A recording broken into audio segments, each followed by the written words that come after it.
Go W, but we got to talk about something serious to start out the show this afternoon. Of course, you probably have seen the video because it did go viral. This was the Rolex heist is what I'm going to call it. Really brazen, happened in the middle of the day. People were walking down the street right on Michigan Avenue when this happened. You saw the suspects smash the glass, grab the watches, hop in a car and take off, eventually really leading police on a chase, but they were able to track them down.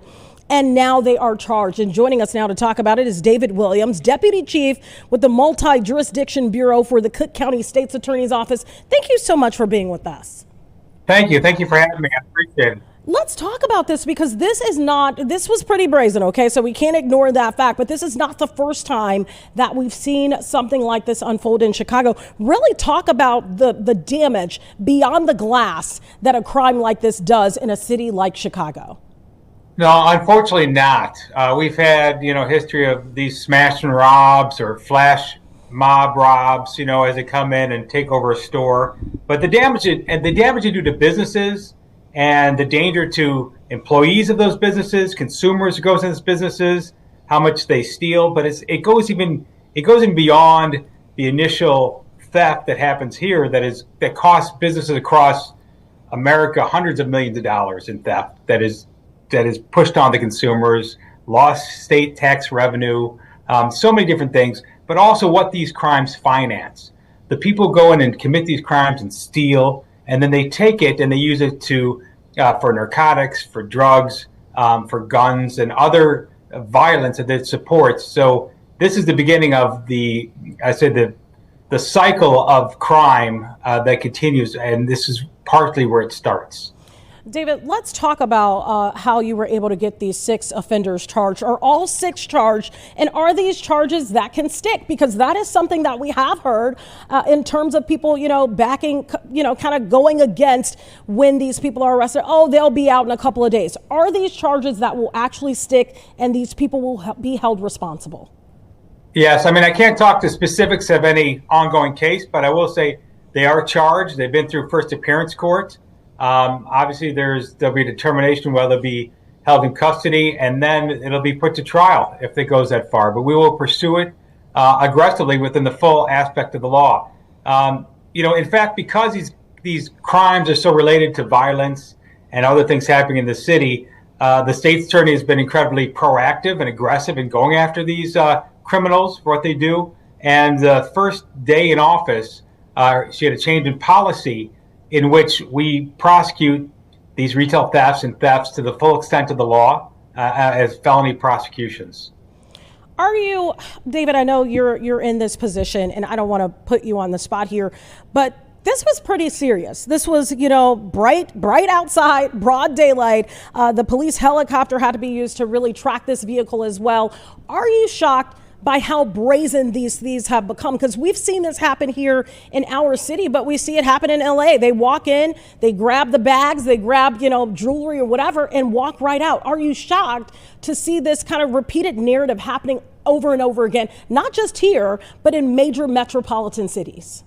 Yeah, I think it's horrible. It's a danger to all these cities, especially we have this high-end shopping area where people come, tourists come to view our city. People come from the suburbs downtown where they feel they can safely shop in the stores, high-end stores, and the brazen attacks really do so much damage to the businesses and the business districts in our areas, and that's why I think the state attorney has taken such a strong stand on these types of crimes, these actions that happen in our city and in our county. And we've also built a new bureau, the Multi-Jurisdiction Bureau. So we team up with jurisdictions not only locally but across the nation.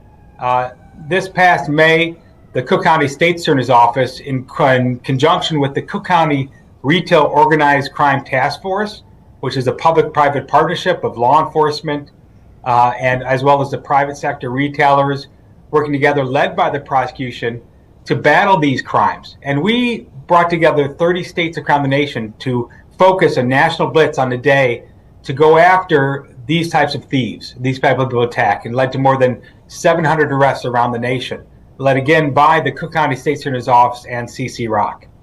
Something that you mentioned there I found very interesting. You talked about how you're joining forces essentially with other areas, because we have seen, I remember it was a couple, I want to say they were out of Minnesota. I may be wrong on the location, but they had like this Lululemon theft crime ring essentially where they were stealing all across the country. And we know it's happened. Of course, we're talking about Chicago, but we know this has happened in Oak Brook and places like that as well. Why do you think this just keeps happening over and over again, especially when you say it harms businesses? And in some cases, we've seen businesses pull out of communities because their insurance goes up, because they can't, take the risk of keeping their employees safe. I think it takes a proactive effort by working together with partnerships, the private sector, as well as law enforcement and prosecution, that we're all working together as one to go after these criminal enterprises, not just when they go in the stores, but also what they're doing with the products, going after how they're financing their organizations, going after how they're profiting from organizations. And that's why we are crossing across jurisdictional borders, working with our state and federal partners, working with jurisdictions across the country to identify these groups wherever they go and however they act, to be able to go after them in whatever way we can legally. David, when I think about Rolex, we've seen obviously people break into some of the high-end stores for purses and things like that. But when I think of a Rolex, I think of a very select group of people in our community that can even afford, the typical price of a Rolex. Who are they selling this stuff to? Where are they posting or trying to sell this stolen merchandise off to someone for somebody to even buy it? Yeah, so you see a lot of now online sales. So obviously there's a huge marketplace that you can sell things online. Other things get shipped internationally to be sold. We've seen containers of stolen products going internationally, which is another level of this criminal activity, is that it doesn't just go to finance local criminal groups, but we've seen it going to finance international crime groups and even terrorist groups. And it was just that this stealing, this theft that happens locally finances criminal activities nationally and globally. Yeah, I'm looking at just the write-up and remembering the story. If I'm not mistaken, the vehicle exited off of I-94 and 51st Street. The offenders hit a parked car, at least in this particular case of the Rolex. They exit. Police then can take them into custody. Then they tried to run, but they were taken into custody. What is it about this crime? Because I don't know this to be true, but when I think about it, David, I think that if you're selling this on a secondary marketplace, like a Facebook marketplace or something like that, and the watches, let's say typically would be $50,000, they're not making $50,000 when they resell this. Why are they doing this? What is the whole, attraction to it? Because I've seen it happen. Literally, I was walking right here off of Lake Street one day, actually ran off and stayed almost, and I saw somebody run into even a Ross store. You don't think of a Ross store as someplace where someone would just walk in, grab a whole bunch of stuff and run out. But it happened right before my eyes. And you know what? I noticed a lot of people were recording. They didn't call police. We've almost got immune to this. Even in this Rolex situation, you see people walking down the street, and I think they're kind of like in shock. Nobody picks up their phone. What do you make of all of that? Yeah, I mean, I think it's endemic, is that it continues to happen. And the answer to your first question about, how much you can sell for, every product, if they steal enough of it, they make money. So if they sell a $50,000 Rolex that they've stolen and sell for $10,000 on a secondary market, they've made $10,000. So there's still a high profit margin for them. And any product that they steal, they'll continue to steal and sell. And a lot of times these are professional organized crews, right? It's not just somebody who by chance of opportunity sees something and steals. They're every day are stealing, and every week tens of thousands of dollars of product in order to sell. So it's like their day job is going to steal. And so to take a long view, to do long-term investigations, working with our partners to identify the groups, what they do with it, how they operate, and going after the root of the crime is the best way to attack it. Let's talk about prevention. Are you guys working at all, maybe with businesses on a local level, to try to figure out a way to prevent this? Because I know some of the stores, especially the high-end stores down here, they have people that appear to be armed. They have people that are working the front door. They have the precautionary measure of one at a time or two people at a time. But it seems like in some cases that's not even enough if they're brazen enough to just break through the window. Yes, and so like I mentioned before, CC Rock, Cook County State's Attorney Regional Organized Crime Task Force is a private-public partnership. Just in August, we had our annual conference of 600 people from around the country talking about best practices for prevention, best practices for investigation and prosecution of these cases. So I think the solution has to be in everybody working together to battle on the levels that they can, and in the end, coordinating those efforts in order to have a successful prosecution. You know, David, I've covered a lot of crime here in the city of Chicago, born and raised here as well. And I've seen a fair amount, you know, being on this end of the camera. And some of these offenders, once they go into jail, I've been told this, they like to see themselves on camera. They like to see the news story that's about them. If they're watching, if they find out that, you know, obviously we're having this conversation, what is your message to those criminals? The message is that we are coordinating, we're getting aggressive, we're being proactive, and we're going after these groups, not only holding them accountable for what they're doing, but also going after the profits they make in doing so. So we'll continue on battling them and working together and getting better at it each time we do. Yeah, it seems like an ongoing battle. And David, your agency, so the Cook County State's Attorney's Office, when this does go to another state, for example, does that mean that you're reaching out on a federal level to try to get these people prosecuted? We'll do both. So we team up. We've had cases that we've sent to other counties, collar counties in Chicago, or DuPage and Will and Lake, or they've had a group that they've sent to us to prosecute. That's just locally. We also reach out to and work with counties across the country for local prosecutions, and we work with all of our federal partners to attack these groups wherever they go, whether it's nationally or internationally. So we're sharing that information and working together to go after these groups and hold them all accountable. David, not trying to get you to talk specifically about this case because I know it's an ongoing still investigation, but in terms of someone being charged for stealing something that is valued at that amount, is that a felony? And what kind of time are we talking about if those people are found guilty and essentially prosecuted? Right. I mean, there are charged with felonies, and it depends on the amount and value amount. With different value amounts, you can get more time. That you could be sent to prison. So these are all taken extremely seriously. And depending on somebody's criminal background, depending on the value amount, depending on their actions, depending on whether they injured somebody, they threatened other people, it can all lead to additional charges that could increase their potential penalties if found guilty at trial.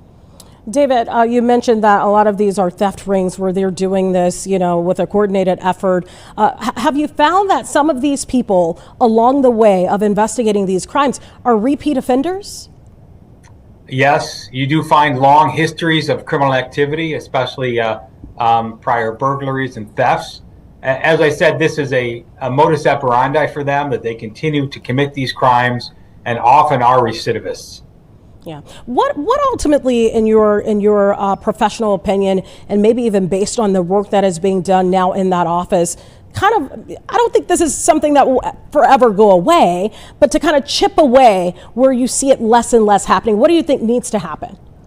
I think the things that we're doing now, that we're working together with our partnerships, we're holding people accountable for their actions. We're asking that people be detained if appropriately, and that, again, that people know that they can't just get away with stealing. They can't get away with committing violence, that we're going to go after them, whether they're stealing cars, whether they're buying guns, whether they're stealing, whatever it is, we're going to have to do them for their particular crime. Yeah, I think that's the way to do it. Let the message be known that if you do it, you will be found and you will be charged. David Williams, Deputy Chief, Multi-Jurisdiction Bureau of the Cook County State's Attorney's Office. Thank you so much for spending some time with us today here on Chicago Live. We appreciate you. Thank you for having me. I appreciate it. All right, well, stick with Chicago Live. We have a whole lot more coming up after the break, including speaking with the mayor of Evston, really warning residents what to do if you encounter ICE. We'll have that right after this break. We'll see you on the other side.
Welcome back to Chicago Live. It is 1:18 on your Monday afternoon. And of course, I'm sure you've heard the news about the federal government saying that ICE operations are taking place officially on the ground in the Chicago area. And joining me now is the mayor of Evston, Daniel Biss. Thank you so much for being with us this afternoon.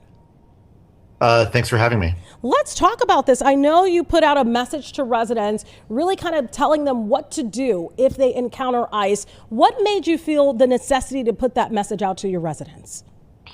We received a credible report from a state official. Listen, the Pritzker administration has been so thoughtful and attentive on this issue, and we heard from them.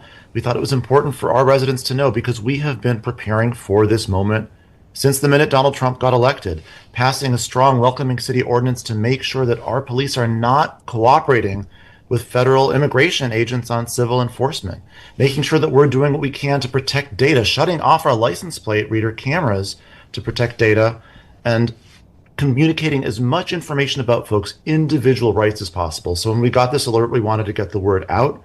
We don't know for sure what's coming because, by the way, the Trump administration wants to keep us guessing, wants people frightened because they're uncertain. And so we don't have a lot of information, but what we know, we need to share with our residents. Yeah, very important what you said there. Keep people guessing, but we have seen, at least since all of this started, we've seen from residents across Chicago, even in the suburbs, talking about ICE sightings. Has anyone in your community actually seen ICE operating on the ground there in Evston? Not today. We have over the course of the last several months. I'm actually a part of a rapid response network. I've been trained so that when ICE is spotted, I get a text and I and others go to the location to bear witness, to inform folks of their rights, to videotape ICE and hold them accountable. And tragically, we have gotten alerts that were accurate. And in fact, an Evanston resident was taken from our streets by federal agents, separated from his children. So this has happened here in our town. It's wrong and it's vile, but we're very relieved to say that so far today there have not been confirmed reports. That resident that you're talking about from Evanston that was detained, has there been any information on that person? Has that person received a due process? That has been something that we have heard from a lot of people, not just here in our state, but really across the country, saying they did not receive due process. At least they didn't feel like it. Have you heard any updates on your resident? Of course not. No, we get no information. They don't share with us any information, and certainly there was no indication that there was due process or just a chance to say, hold on, let me explain who I am and let me defend myself. It doesn't seem like that's how these people operate, which is really just terrifying, right? When they don't give people the basic ability to demonstrate that they're innocent, that means it could happen to literally anyone. What is your message? Obviously, you have this message that you sent out to your residents, but there are other people that may have to deal with this at some point, and I'm sure that message could be universal. What is your message to anyone out there that you put out to your residents that could apply to anyone in terms of if they encounter ICE? Several things. First of all, please call the Illinois Coalition for Immigrant and Refugee Rights hotline. That's 1-855-HELP-MY-FAMILY. Second of all, get information about your own rights in advance. I would also ask people to sign up. You can go to handsoffchicago.com to sign up to be a part of the solution, pushing back against this outrageous overreach. I also would say make sure you share verified, credible information, but please don't spread misinformation, because misinformation can spread like wildfire and terrify people and cause real damage. And then I would ask people who want to be more involved to sign up through the Illinois Coalition for Immigrant and Refugee Rights, to be trained, to be involved in rapid response, to be a part of the solution. Listen, we are going to be able to protect ourselves and our people and our communities as well as possible if everyone stands up together, shoulder to shoulder, in solidarity. What they want to do to us is to pick us off one at a time. And what we have to do to stop that is to support each other.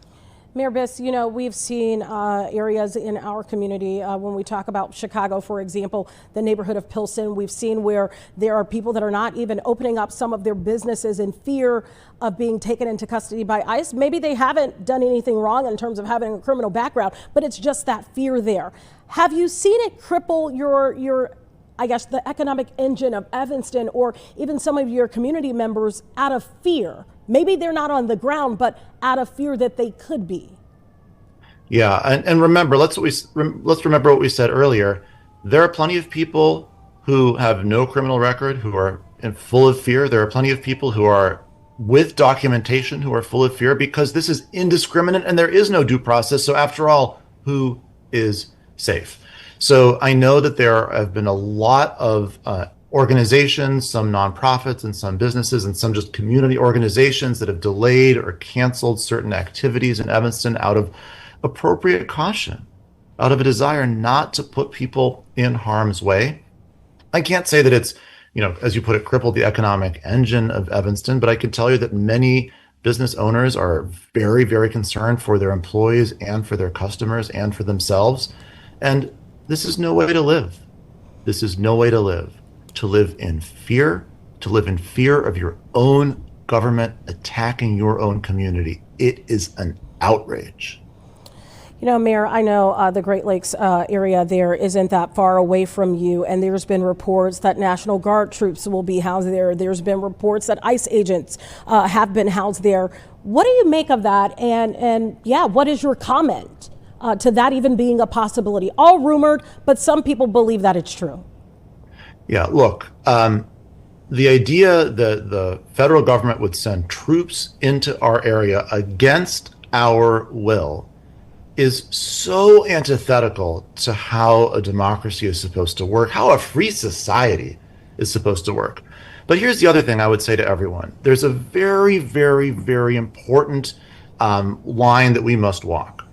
I think that protest is essential. I think if you look at history, authoritarian regimes are only toppled by a mass movement of the people rising up, and we have to do that.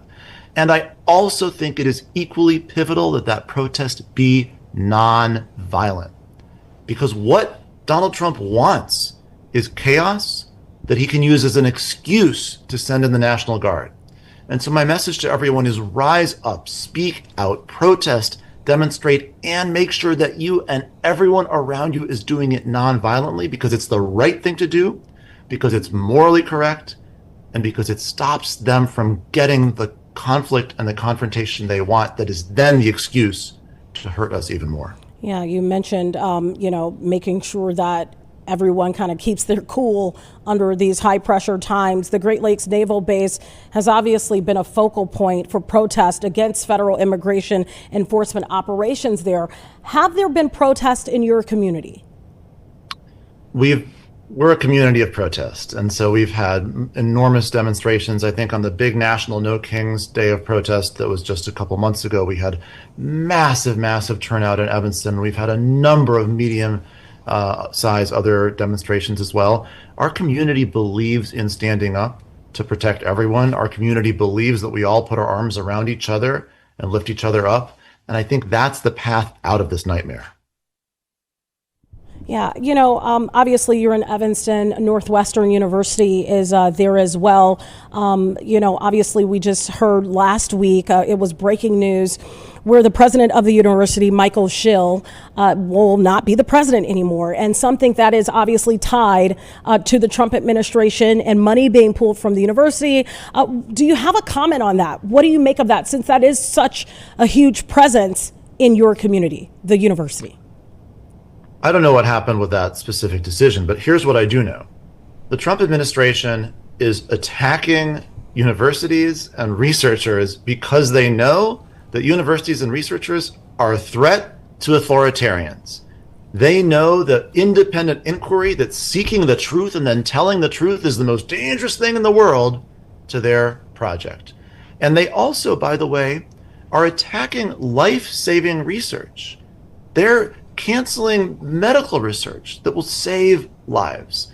And so this is important for folks to understand, that in an effort to grab hold of power, in an effort to crush any institution that could possibly push back against them, they are willing to delay the development of life-saving medical research. They're willing to delay the economic benefits that come from all the research that comes out of universities. They're willing to tear all of us down just to grab a hold of that additional shred of power. One thing that is in your information that you put out, a line that I find to be very interesting. You said, during this time of uncertainty and fear, it is critical to maintain a strong sense of community as well as provide accurate information. I want to talk about that accurate information portion, because we have seen a lot of inaccuracies in terms of people saying, hey, ICE is here. Turns out that video is not even from our area. What do you say to people to make sure that they're not seeing something, react out of fear, and it's not even what it appears to be? Because a lot of that is going on social media as well, really making people even more fearful than maybe they were already. I really appreciate you asking, because it's very, very important. And look, I get it. I feel in my bones. I get a alert, a notification. I just think, oh my gosh, I got to pass this on to everybody.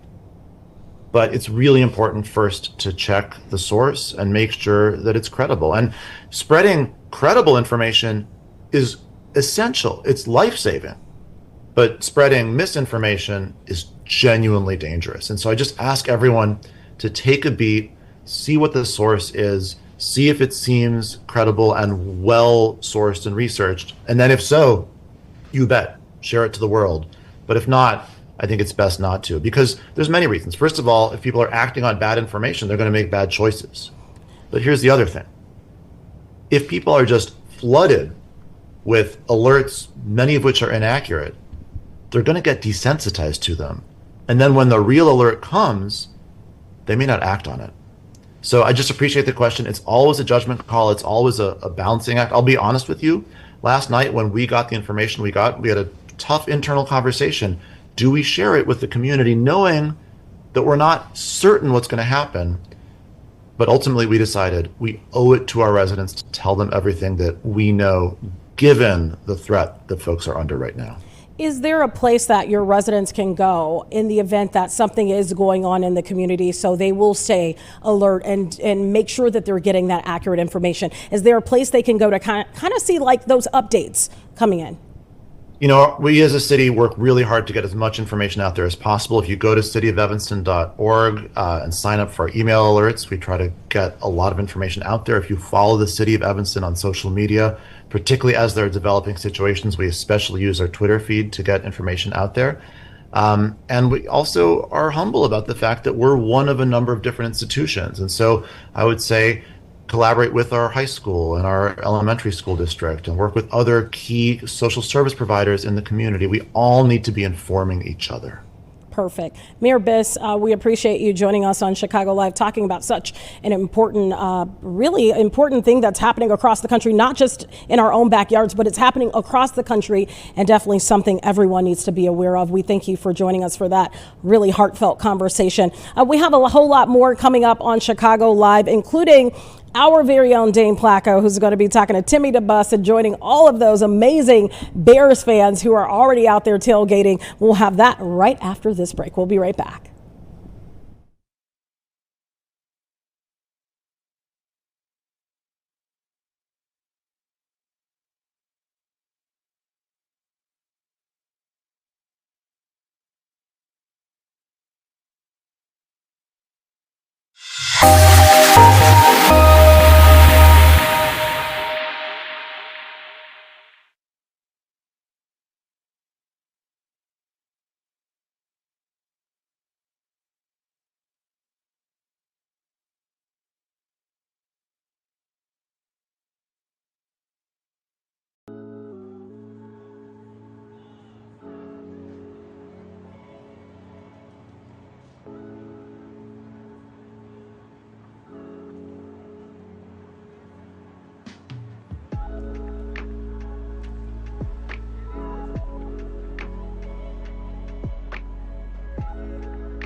Welcome back to Chicago Live. We are having a little fun now on the 1 o'clock hour. We are talking all things Chicago Bears. You can kind of see inside the stadium right there, looking at the Jumbotron. It says Chicago Bears. And joining us right now, who's out there with some amazing Bears fans, you can already hear the action going, is Dane Placco. It's a lot of people out there already, Dane. We are at the corner of Cermak and Wabash, and if you want to find Bears fans, this is the place to be. Welcome to the very first edition, 2025 edition of the Chicago Bears Tailgating Club. You can see already well over 100 Bears fans and some Vikings fans on the scene here. And I want to introduce you to the guy who's responsible for all of this. It's Tim Shanley. You are the president of the Tailgating Club. Tim, thanks for joining us. Oh, absolutely. Thank you for coming by. So you were telling me the story, and this is a fascinating one. You've been a Bears fan forever. You have season tickets, right? Yes, sir. My 42nd consecutive opening day today. Wow. Yeah, how about that, Whoa. right? Since 1984. Well, what happened? You say you kind of got squeezed out of the tailgating situation over by Soldier Field. Tell me the story, how this all came about. Yeah, well, you know, at one time we were over by the Adler Planetarium with a beautiful view of the city and, you know, kind of doing what we do. And tailgating restrictions came down. They started really bearing down on us. Right. And that kind of led to us kind of getting squeezed out, you know. So what we did is I grabbed 7 of the best, the cream of the crop. I told them, let's get together, we'll form something, we'll take it from there. And we were lucky enough to find a spot, and that's what we've done. It's our 10th year out here now. You've been doing this for 10 years It's our now. 10th year, yes it is. So show us the lay of the land, the Bears land here. What are we looking at? Well, what we have here, we call it the U.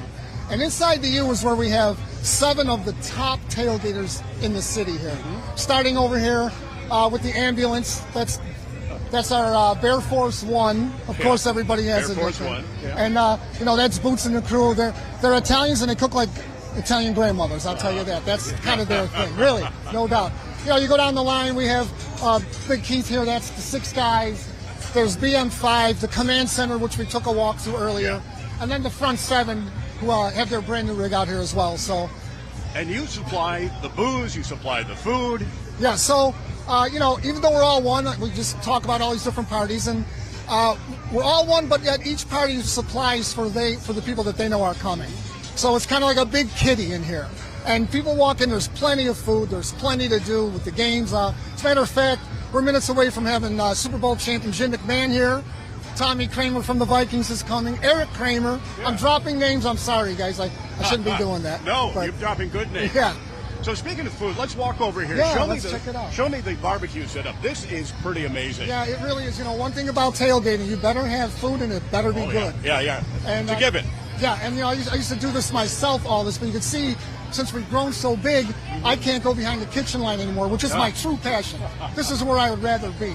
So what I did is I teamed up with Firewater Barbecue, and they're going to run the food line for us. They've been doing that for about 5 years now. On the smoker over here, if you want to make it around that way. Yeah. Food will be out short. Let's go around by the smoker. Yeah, let's walk back by the smoker. Working with Stuart here. Oh, let's see if we can sneak around the back. Come around the kitchen. And I don't even have a hairnet on, so there we go. Okay. Oh, now this is...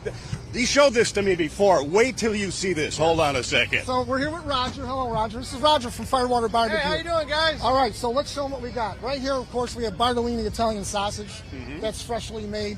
That's got delivered this morning. That's already grilled up. We're serving them this way. We don't want big sandwiches. We want to keep them small. Too much waste. Yeah. You want another that one? way you Come can back. eat 5 or 6 of them. Yes, come on back and have more. Let's get to the show them. Let's show them the baby.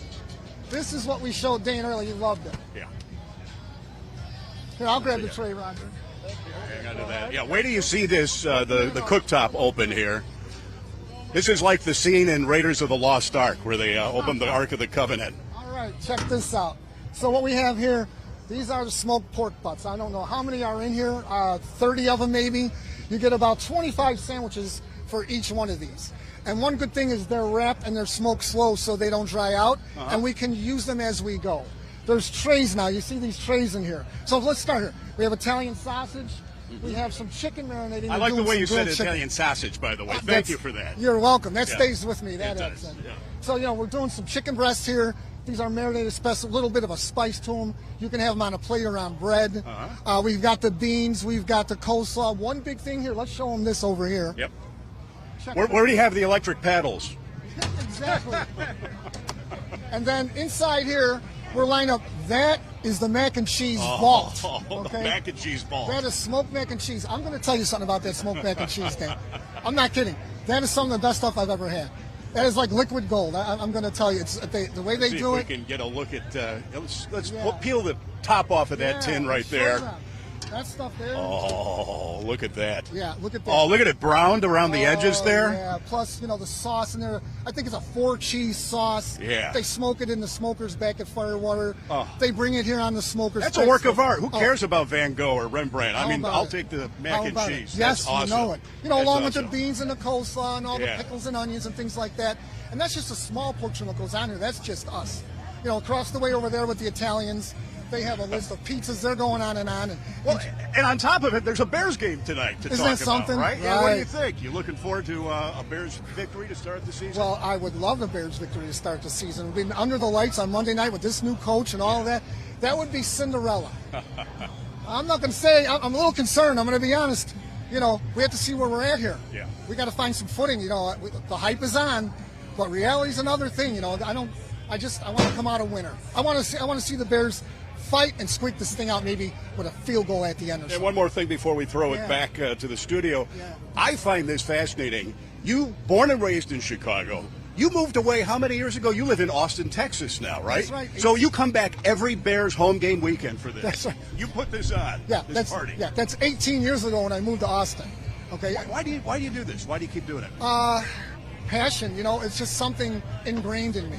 I'm born and raised 4 miles from Soldier Field. Mm-hmm. My father took me here when I was 11, and he passed away when I was a kid. Terrible. And this kind of brought me with it. Something about this is a connection to him. He owned a bar on the south side, served food, kind of entertained, and what am I doing here? Same thing he did. It's a community of Bears fans. Yes, it's a community of Bears fans, like you said, with Viking fans as well. There are a surprising number of Vikings fans here. We were talking about that earlier too, because we promote that. We don't care. Right. We want the fans in here. We don't care about the fans. We want everybody to have a good time. And we should point out we're just a few blocks from Soldier Field, so you have a bus that'll take fans over, or they can walk. Right? Yeah, the shuttle comes. It starts an hour and a half before kickoff every 12 minutes. The ones like us that know it, we walk. It's that close. Like anywhere else, Soldier Field. Most of the time, you're walking anyway. Yeah, you're going to walk a mile or two walk. anyway. That's for the way sure. It is. Okay. Yeah. Tim Shanley, the president of the Chicago Bears Tailgating Club. Thank you for the time yeah, and the tour. Of course, my pleasure. Thank you. Is it okay if I take a bite or two of something? It's more than okay. We're going to feed it. We're going to feed both of you guys whatever you want.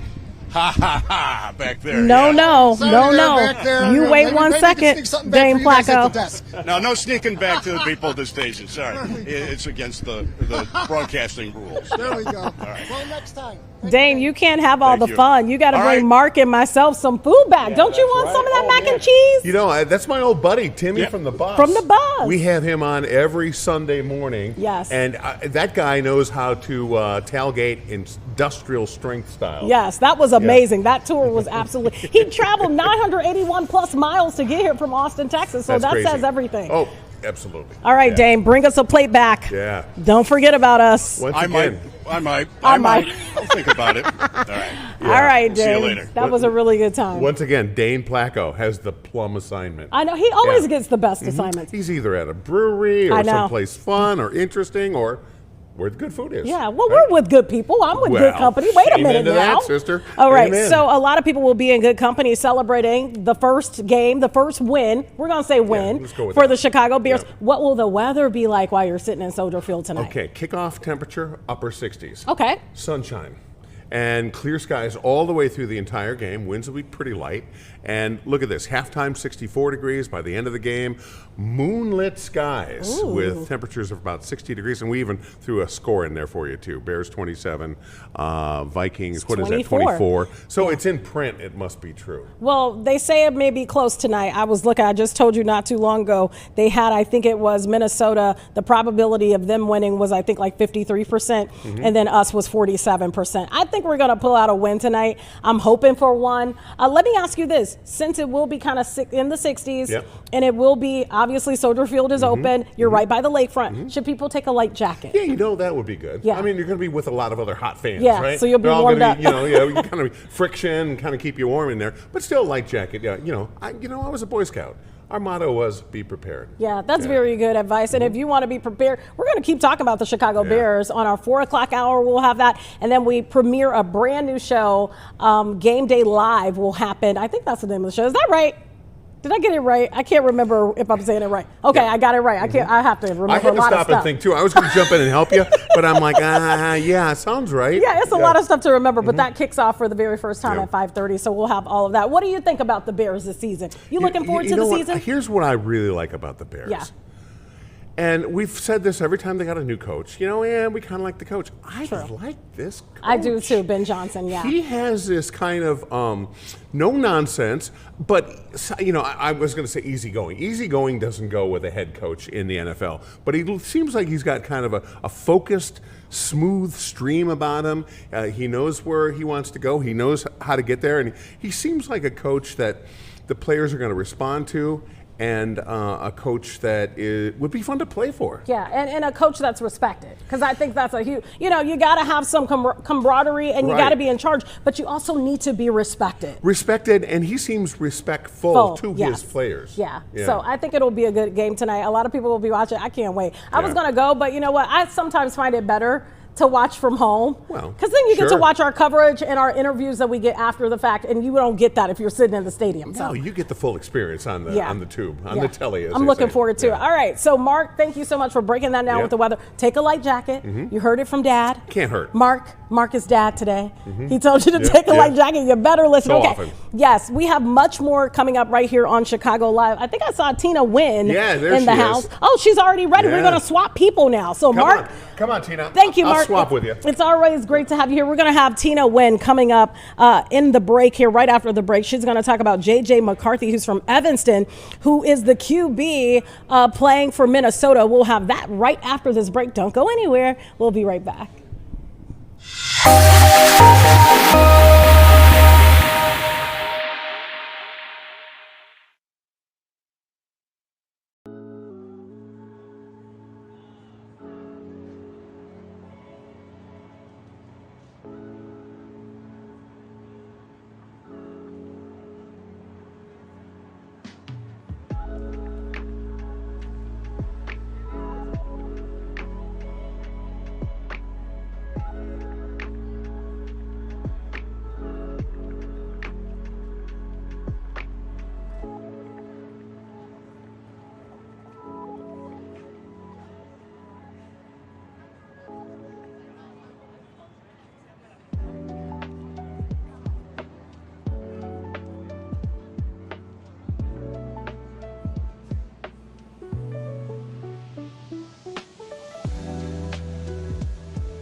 To Chicago Live. Of course, we're going to continue on with talking about the Chicago Bears. That will be a little later in this programming. But first, we want to go to Leslie Moore Hicks, the Associate Medical Director with Planned Parenthood of Illinois. And we're talking about expanding HIV prevention offerings. Thank you, Leslie, so much for being with us. You may be muted. You may need to unmute, Leslie. Just double check, because I know it happens when we're on live. Sometimes people are muted. So double check that you're not muted and we can pick up the conversation. Are you there? There you go. Leslie? Yes, thank you for having me. Yeah, I'm so happy that you're here because this is really an important topic. And in fact, in the headlines not too long ago, it was discussed that the House GOP, they were seeking to cut all U.S. HIV prevention programs in 2026. Can you speak to that and really what your thoughts are about that? I really cannot speak to that, but I know that in the state of Illinois, we're very committed to making sure that all of our patients get the reproductive health care that they need, even in the HIV spaces as well, or prevention with HIV.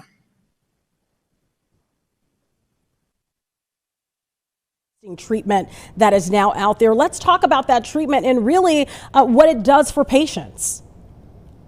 So yeah, the new treatment that's out is called Yeztugo, and it is a twice a year injection in the form of PrEP, or what we call pre-exposure prophylaxis. So what that's designed to do is help patients protect themselves against acquiring HIV. And so the new medication allows the freedom of only being needed for twice a year, as opposed to taking something every day. So we're really excited to be able to offer that at Planned Parenthood of Illinois. And let's talk about that. Is this a situation where access is not readily available everywhere? And so that is why you guys are now offering this. You know, I don't think it's necessarily about access. I think that we have just been great with our patients understanding our role in the reproductive health spaces. And I feel that because we've always offered PrEP to our patients in the other formats, that this was just the natural progression for us to offer it with the twice-a-year injection. So walk me through this. If you are a patient that is dealing with HIV and you want to get Yets to Go, do you come there to the office to get this administered? So this is not necessarily for patients that are HIV positive. This is for patients who are trying to prevent the acquisition of HIV. So what this is designed to do is, if patients recognize that they are not sure what their partners are doing, or they want to protect themselves, they can come and make an appointment with one of our lovely clinicians at any of our locations and say, hey, I would like to start this medication that will help me prevent HIV. And so we will get them started with that. And so, Leslie, obviously, you know, sometimes people are in partnership with people that are not revealing their status, and maybe they're not always using condoms. So this is that preventative method that you're talking about. Yes, and this is a preventative method for HIV only. Unfortunately, it doesn't prevent us from other sexually transmitted infections, but in the HIV space, this has been recently FDA approved for patients to protect themselves against acquiring HIV. And how does that work? Is there a payment that is associated with this if this is something that someone out there watching wants to get? So patients will call us and make an appointment, or they can go online to make an appointment at ppil.org. They will come in, they will be assessed like if they were interested in any other services. Of course, if they have insurance, we would try to use the insurance process first. If not, the manufacturer has great assistance programs to help with offsetting the cost of this medication. Not trying to get political here, Leslie, but there's a lot of things going on in terms of reproductive health, et cetera, in the political space. Planned Parenthood offering this, why is it so important for this to be offered to the community? It's very important for it to be offered to the community for the simple fact that it's just one more option that may help a person who don't think that they have as many options. And what I mean by that is sometimes the lift with the oral PrEP can be heavy to remember to take something every day. So to be able to offer various formulations for various patients just makes it more accessible for them to get what they need. And this is offered at every single Planned Parenthood location in the state of Illinois? Yes, it is. And how can people find out about it? Is there a website where they can go and set up that appointment? Yes, our website at ppil.org is one of the ways that they can go about seeing or making an appointment for that. We also have been doing social media campaigns as well too, just letting patients know that we do offer this new formulation of PrEP medication, as well as we've also reached out to some of our current patients and of course word of mouth. You know, Leslie, when we talk about HIV, sometimes, like we said at the beginning of this, some people don't want to tell people that they have it. What do you think this does in terms of the numbers on a long-term basis if more people know about Yets to Go? If more people know about it, the hope is we are participating in Planned Parenthood with the Getting to Zero Illinois campaign. The more our patients know about this, especially something as discreet as this medication, because it's an injection that you come in twice a year, no one has to see bottles, no one has to see any other thing in your house. This just makes it game changing in terms of being able to offer someone an option that they didn't think that they would want to be bothered with, or they may not want to take or understand how to take. And it just kind of takes the guesswork out of it. And I think that by offering this to patients, it will open up the numbers of patients that are interested in taking on this health platform for themselves. Well, Leslie Moore Hicks, Associate Medical Director with Planned Parenthood of Illinois, thank you so much for being with us and really breaking that down. We appreciate you. Thank you very much. All right, we'll have much more of Chicago Live right after this break. I think Brian Jackson is coming up next. We'll have Brian and we'll have Tina. We'll see you on the other side.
Back to Chicago Live. You're looking at Soldier Field. That is because we're going to be talking all things Bears in just a second. We may have some breaking news that we need to get to during the course of the rest of Chicago Live. The Illinois Coalition of Refugee Rights is having an emergency announcement that they're going to make this afternoon.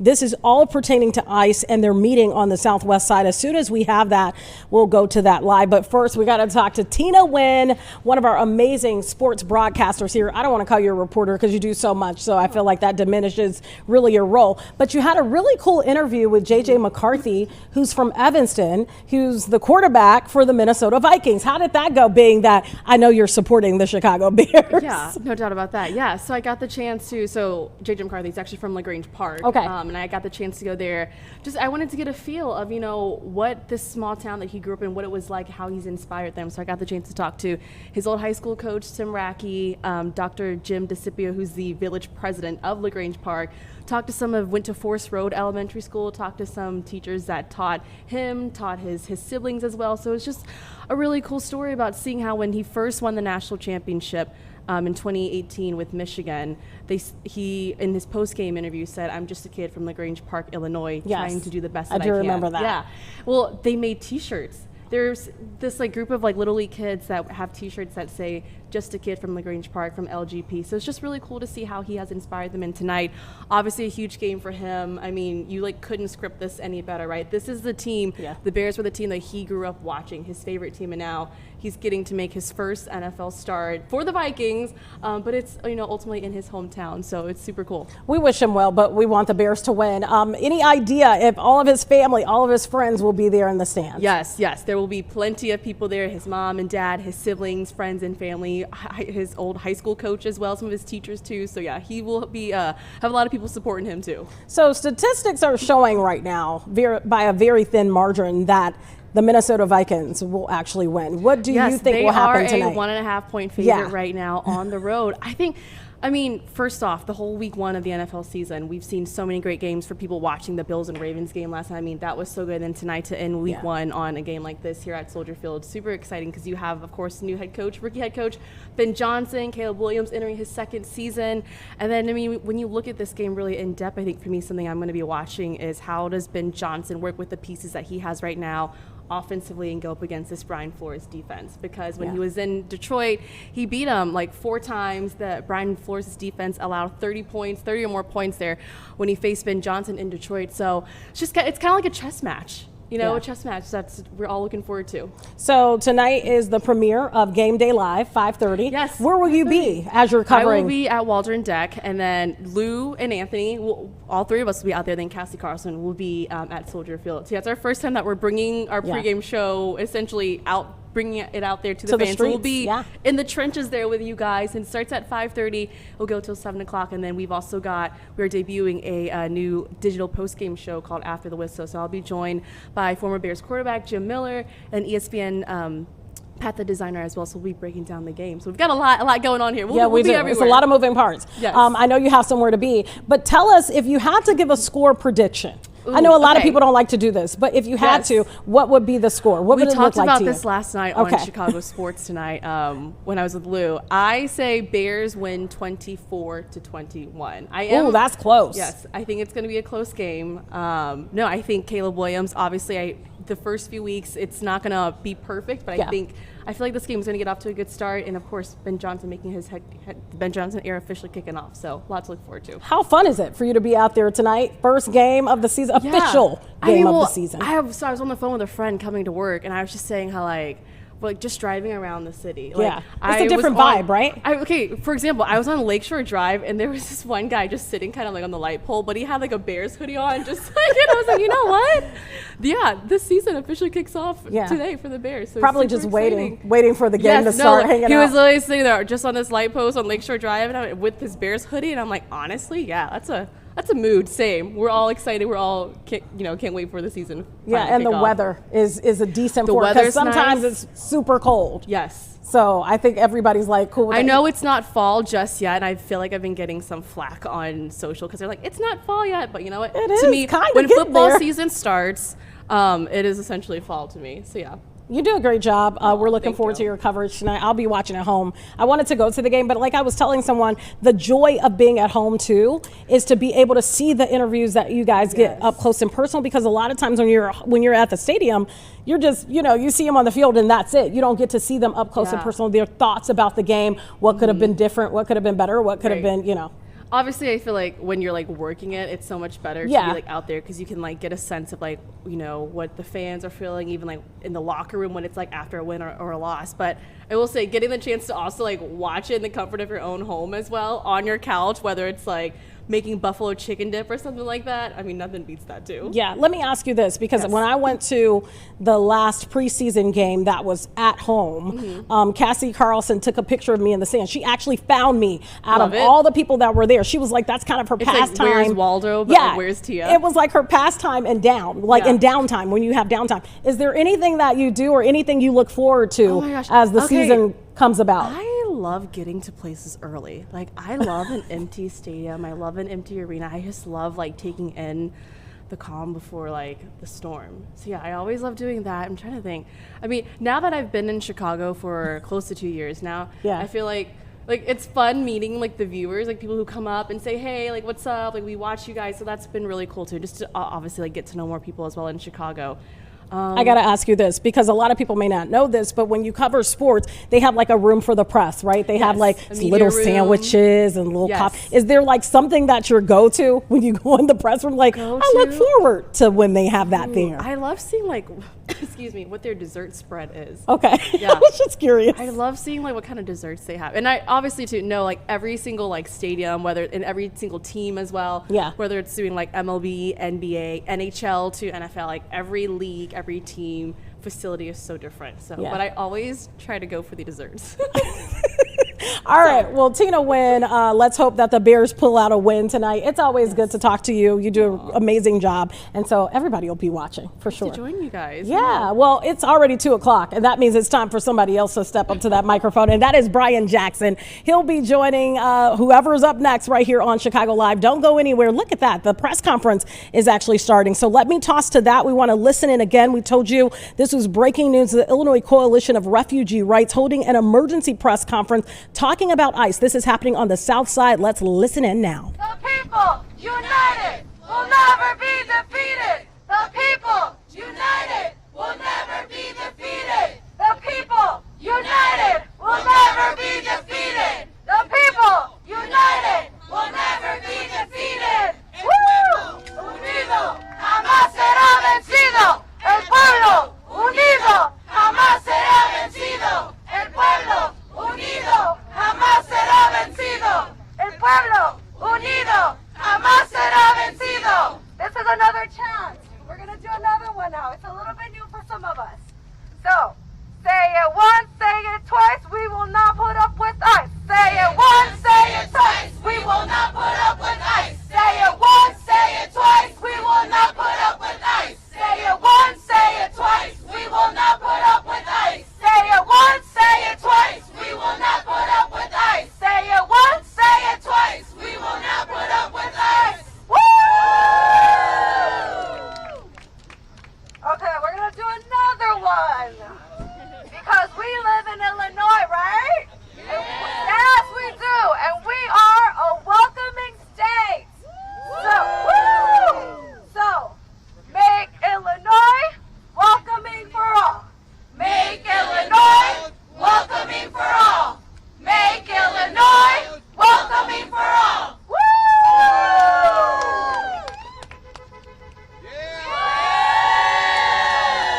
All right. Good afternoon, everyone. Good afternoon, and thank you for being here today. Buenas tardes y gracias por estar aquí.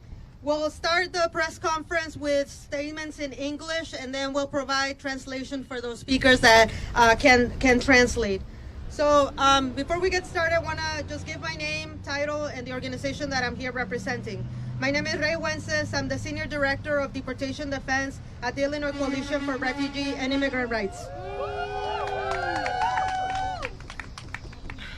It's been a really heavy year for many of us, many of the people that you see standing behind you. Many of us are part of the ecosystem of support to protect our families from the raids that are happening in our communities. Yesterday, as some of you may know, there were the rapid response teams in the area here in the southwest side of the city confirmed ICE presence and at least 3 abductions of community members in a stretch along Archer Avenue. Shame. These abductions were seemingly random, with agents profiling and approaching them on the street.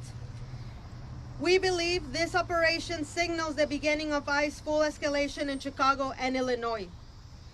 And this is happening also within the context of recent statements by the White House about declaring war in Chicago and Illinois. And we're also seeing the ways in which the right wing is also taking advantage of this situation. But we know that we keep each other safe. Who keeps us safe? We keep us safe. And what we're seeing here today is coming at the heels of many other raids that we have seen in our community. This has been happening, and it has been starting to get normalized in many of the places in the state and across the city. But this is not normal. What we are experiencing today is not normal. People going out in the street and being snatched from their family members is not normal. And it is not okay. It is not okay. And so we're here today to give some space to the people that have been leading the efforts on the ground, talking to people, connecting with family members, making sure that they have access to the resources. But let's make this clear. Chicago is fighting back. We keep each other safe. When we know our rights, we can stand together. And so I'm going to hand that over now to Annie from the Brighton Park Neighborhood Council and representative of the Rapid Response network to talk about what happened in her neighborhood and how the community came in to respond.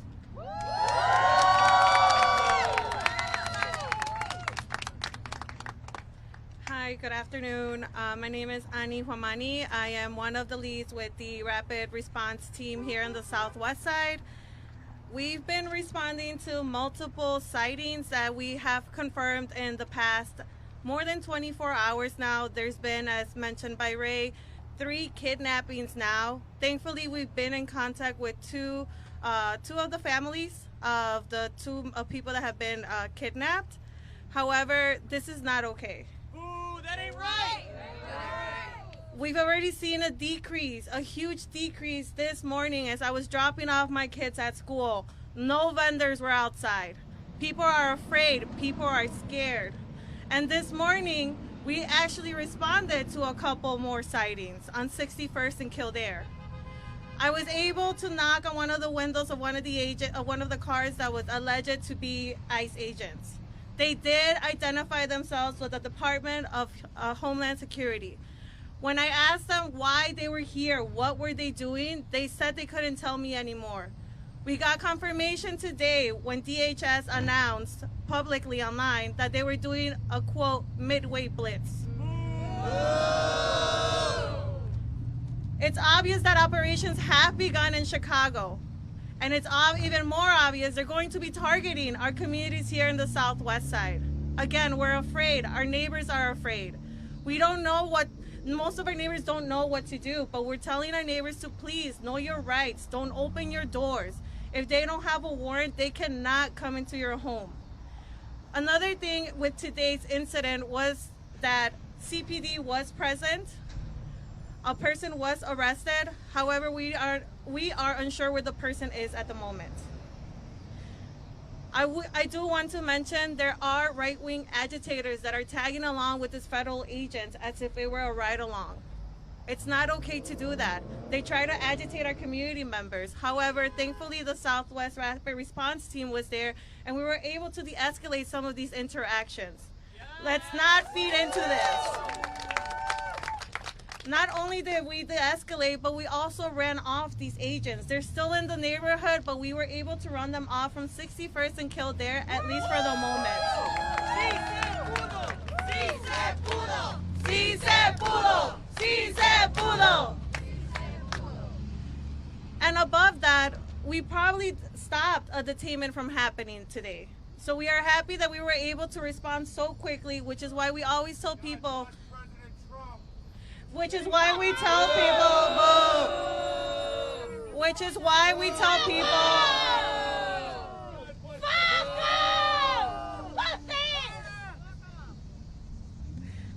we always tell people, if you believe you see any suspicious activity or you believe that ICE is in your neighborhood, please call it in at the Family Support Network, 855-435-7693.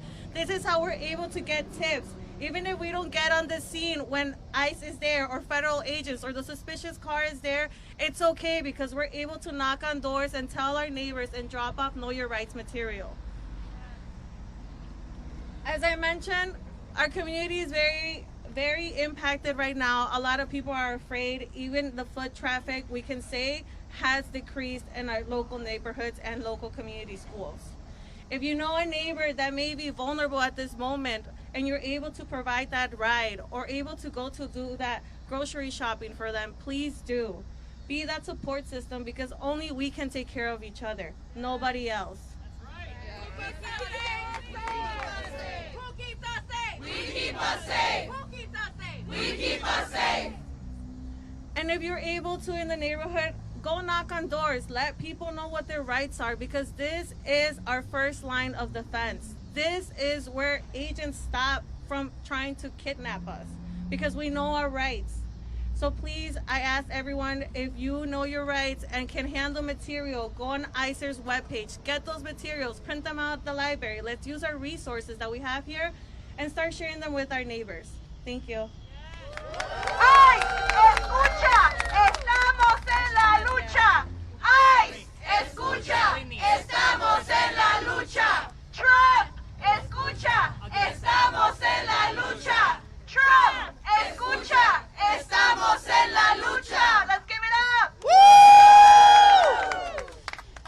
As you can see, there are people that feel emboldened to talk about their hate towards our communities. And so we are here to say, no, that is not okay, and we will not normalize it. That ain't right. We have the right to exercise, our rights, and we will continue to do so, even if people feel so emboldened to tell us that we don't have rights. That is not true. And I'm happy that today we are also accompanied by elected officials that have been supporting the efforts of local organizers and rapid response teams. In this moment, we need elected officials to step up and do more and be with community and walk alongside community members. And so I'm going to welcome now Alderwoman Heilu Gutierrez.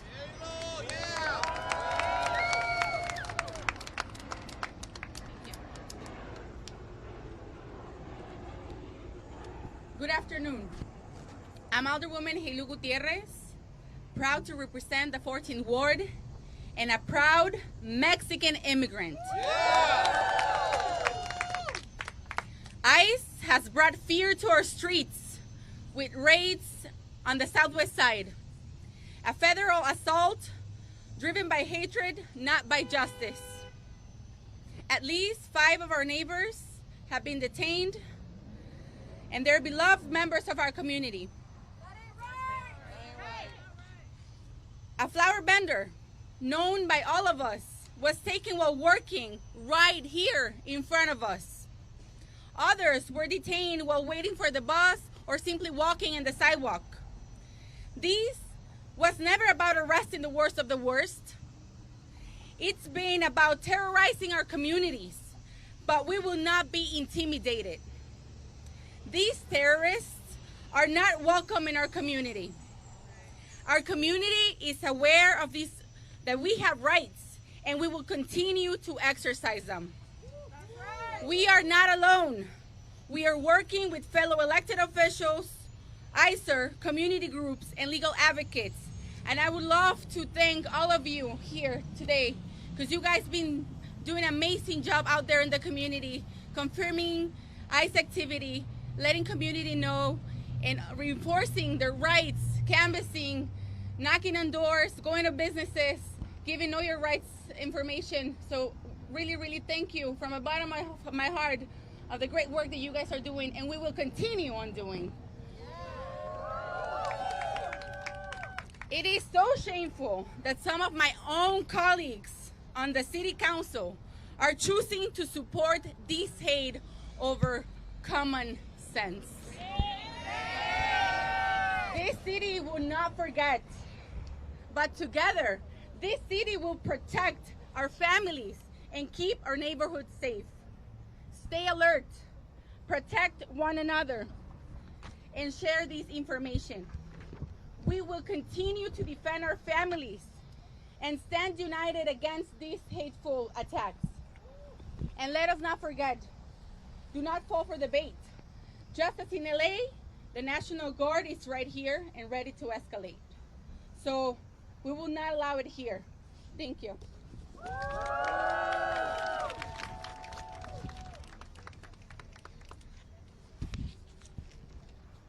Buenas tardes, aunque de buenas no tiene mucho. Soy la concejal Heilu Gutierrez, la representante del Distrito 14 en el Concilio Municipal y orgullosamente inmigrante mexicana. Y digo que no es una buena tarde porque realmente lo que estamos pasando es totalmente inhumano. ICE ha estado sembrando miedo en nuestras calles con redadas en Chicago. Una ofensiva federal impulsada por odio, no por justicia. Al menos 5 de nuestros vecinos fueron detenidos, 3 confirmados aquí en mi distrito, que son miembros de nuestra comunidad. Uno de ellos, un vendedor de flores, conocido por todos nosotros, fue llevado mientras trabajaba aquí justo, enfrente de nosotros. Otros fueron detenidos mientras esperaban el autobús o simplemente caminando nuestras calles y banquetas. Esto nunca se ha tratado de arrestar a lo peor de lo peor, como nos han querido hacer entender o se han justificado. All right, you are listening to an emergency press conference that was put on by the Illinois Coalition for Immigrant and Refugee Rights. They're holding that press conference on the southwest side of the city in response to what they say is recent ICE activity. Earlier today, the Department of Homeland Security launched what they are calling Operation Midway Blitz here in Chicago. They're launching that here in Chicago as well as across the state of Illinois to target undocumented immigrants. The department sent a tweet earlier today that says that this ICE operation will target the criminal illegal aliens who flocked to Chicago and Illinois because they knew Governor Pritzker and his sanctuary policies would protect them and allow them to roam free on American streets. Again, you're listening to an emergency press conference. We're going to tune back in now. Let's listen in. De nuestros propios colegas en el concilio municipal estén apoyando este odio en lugar de respaldar a la comunidad que dicen representar. Esta ciudad no lo olvidará, pero juntos, esta ciudad protegerá a nuestras familias y mantendrá seguros nuestros vecindarios. Les pido por favor a quien esté viendo hoy que se mantengan alerta, que nos cuidemos mutuamente y que compartan esta información. Seguiremos defendiendo nuestras familias, seguiremos distribuyendo información de nuestros derechos, tocando puertas, yendo a los negocios, pero nos tenemos que mantener unidos, porque estos ataques de odio no pueden continuar. No lo olvidaremos, pero les pido que por favor no caigan en la trampa. Así como en Los Ángeles, la Guardia Nacional ya está aquí y están listos para escalar. Es por eso que nosotros tenemos que accionar y reaccionar con calma y no caer en esa trampa de ellos. Así que no lo permitiremos aquí y seguiremos luchando para proteger a nuestras familias. Muchas gracias.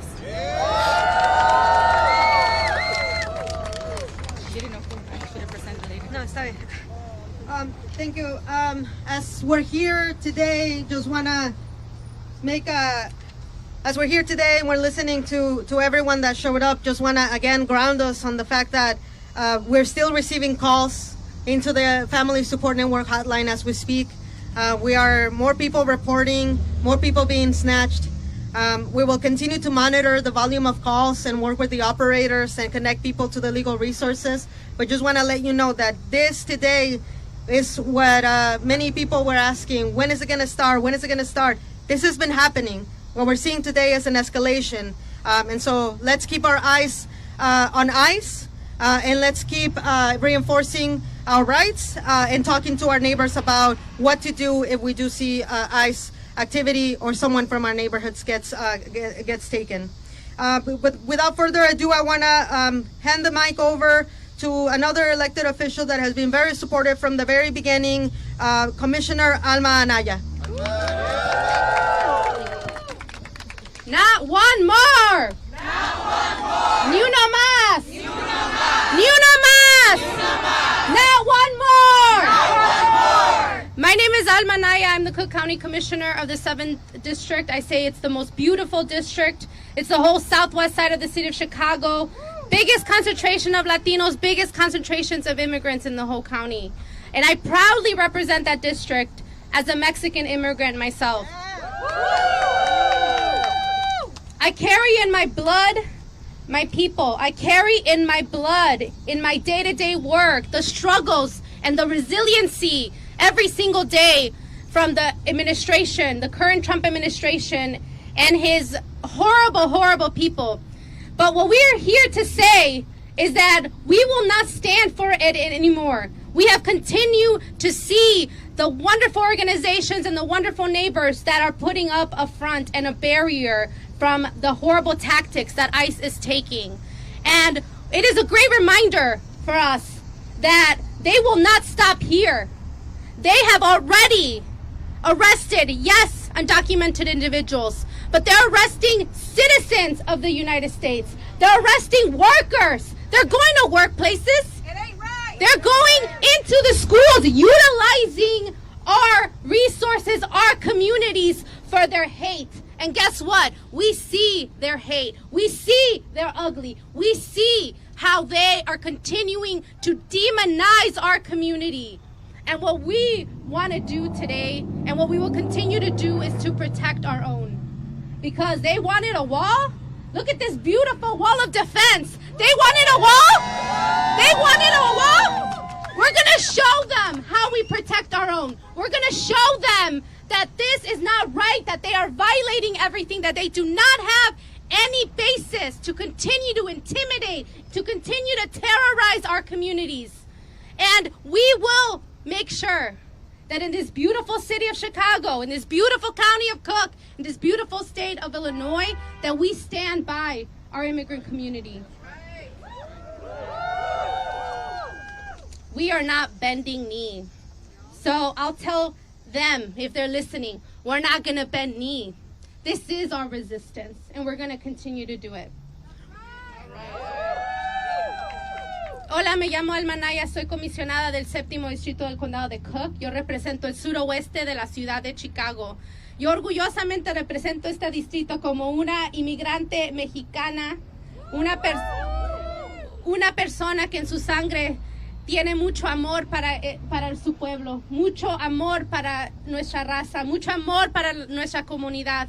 Porque lo que estamos viendo en este momento son tácticas tan feas, porque se le ve lo feo a las personas que están atacando a nuestras comunidades. Todos están bienvenidos en este estado, excepto las personas que tienen odio en su sangre. Las personas que tienen ese odio y que se les ve, porque se les ve lo feo como personas, de atacar a nuestra comunidad cuando estamos trabajando, cuando queremos ir a la escuela, cuando queremos ir quizás a una tienda. Y aquí unidos en la ciudad de Chicago, en el condado de Cook y en el estado de Illinois, no nos vamos a dar por vencidos. Estas tácticas no van a trabajar con nosotros. Nosotros sabemos que ellos querían un muro. Pues mira el muro tan bonito atrás de mí. Un muro tan bonito de defensa para nuestra comunidad, porque nosotros no nos vamos a dejar. Vamos a continuar protegiendo a todos los miembros de nuestra comunidad, porque eso es lo que se merece esta gente tan bonita. Gracias. Gracias. Y ahora tendremos a representante Aarón Ortiz.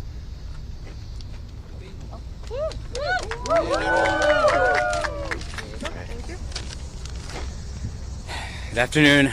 My name is Aaron Ortiz. I'm the state representative of the 1st District. I represent Chicago's southwest side. Families and neighbors who work hard, who raise kids, who build community. They don't deserve political stunts. Operation Midway Blitz is not public safety. It's a declaration of war on Mexicans and Latinos in Chicago. They're not sending the National Guard yet. They're sending reality TV crews to document the cruelty by other agents. While cameras roll, Latinos in my district are being racially profiled. People selling flowers, people waiting for the bus to go to work. People are afraid to be outside. The students across the street at Curie High School are afraid to walk to school. Seniors are afraid to go get a cup of coffee. This isn't law enforcement. It's an invasion made for television. Our neighborhoods are not a stage for a reality show. We don't need stunts. We need dignity, justice, and real safety for our families. This isn't that. Chicago will not be terrorized into fear. We stand united, especially here on the southwest side of the city. Chicago's values are dignity, justice, and unity. We will not give Trump and Stephen Miller what they want. We will protect our neighbors, defend our communities, and reject any attempt to turn our streets into a TV set for cruelty. Buenas tardes, soy el representante estatal Aarón Ortiz, represento el suroeste de Chicago. Familias y vecinos que trabajan duro, que crían a sus hijos, que construyen esta comunidad, no merecen espectáculos políticos. Esta operación. Welcome back to Chicago Live. You're watching a live press conference happening right now on the southwest side of the city. This is the Illinois Coalition for Immigrant and Refugee Rights. They're holding this press conference in response to some recent ICE activity that they've seen on the southwest side of Chicago. This is all in relation to earlier today, where the Department of Homeland Security launched what they are calling Operation Midway Blitz here in Chicago and Illinois. This is to target undocumented immigrants. That effort was announced in honor of Katie Abraham, a 20-year-old who was killed back in January by a suspected drunk driver who was in the U.S. illegally. Now, keep in mind, with this, Chicago leaders, including Mayor Brandon Johnson, have said that the city will not cooperate with any federal immigration enforcement under its long-standing sanctuary policies. And again, you're listening to a live press conference happening right now on the southwest side of the city in response to some of the ICE activity that's been seen on that side of town. Let's listen back in. Lo que estamos viendo no es eso. Chicago no será aterrorizada con miedo. Estaremos unidos. Los valores de Chicago son dignidad, justicia y dignidad. Y unidad. No le vamos a dar a Trump y a Stephen Miller lo que ellos quieren. Vamos a proteger a nuestros vecinos, defender nuestras comunidades y rechazar cualquier intento de convertir nuestras calles en un set de televisión para la crueldad. A todos los ciudadanos, por favor, ayuden a nuestra comunidad, llamen a los números de teléfono. Necesitamos que cualquier ciudadano que apoya a nuestros restaurantes, a nuestra comunidad inmigrante, los necesitamos ahorita más que nunca para proteger a nuestra comunidad, pero especialmente a la comunidad aquí del sureste de Chicago. Muchas gracias. All right, and next up we have Alderwoman Julia Ramirez. Hi everyone, I'm right here on the southwest side of Chicago where I was born and raised, and I'm here to stay. I'm proudly Mexican and I come from immigrant families. I represent immigrant families. I'm going to keep it very plain and simple. We need investment. All of this money that they're pouring in to come into our communities and profile our community members, we need investment. We need to invest in our kids. We need senior services. We need to make sure that we are fully funded in our schools. I want to make sure that we know that we're proud here on the southwest side of Chicago. And being here, being Mexican, we need to lean in on that. We need to celebrate that. And if you are a citizen, join one of our rapid response teams. We keep us safe. So thank you to everyone that's right here behind me. I want to make sure that everybody that is watching us on the TV, that they know that we're all working together. All of the organizations like TRP, BPNC, ICER, please give it up. Thank you guys so much. And I want you guys to know that there's a lot of really great people on the ground. So as you're on the ground and as we see all of the notifications on social media, please make sure that you are recording, that you're keeping yourself safe, document the time, the vehicles, and make sure you pass on that information. So everyone be safe, and I want to thank everybody behind me for all the hard work. Thank you so much. Thank you. Who keeps us safe? We keep us safe. Who keeps us safe? We keep us safe. All right, next up we have State Senator Celina Villanueva. Good afternoon, everybody. I wish that we were in a better situation. I wish that we were talking about the students that are in high school right now, starting their senior year, their freshman year, their sophomore year, their junior year. I wish that we were talking about important things that are happening in this country. But instead, what Donald Trump and his administration and his cronies are doing are using our communities as political pawns, as a distraction to the reality, which is an unstable economy, which is the lack of his wanting to release the Evston files, which is his continued failure at being the president of this country. He is using our communities, our families, hardworking people as political pawns in this moment. He is using the city of Chicago and the state of Illinois as pawns in this moment because we are doing the exact opposite of what he's doing.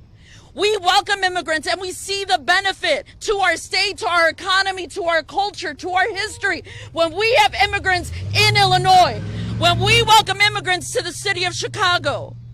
We see the hatred that lies under each and every tactic that they use. The inhumanity, the cruelty, we know what that means. We know what it stands for. But we fight back. We fight back. We fight back because there's no other option for us. At the end of the day, we take care of us and we fight back for us. We save ourselves. And I don't do it just as an elected official. I do it with these incredible people behind me who are doing the work, who are doing the rapid response, who are educating people about know your rights. And I want to tell you how quickly this is happening. I had someone knocking in Little Village and literally at my house yesterday making sure that my household knew our rights because of everything that was going on. I am seeing these incredible people taking videos and documenting and actually getting resources to the families that are being impacted by these abductions.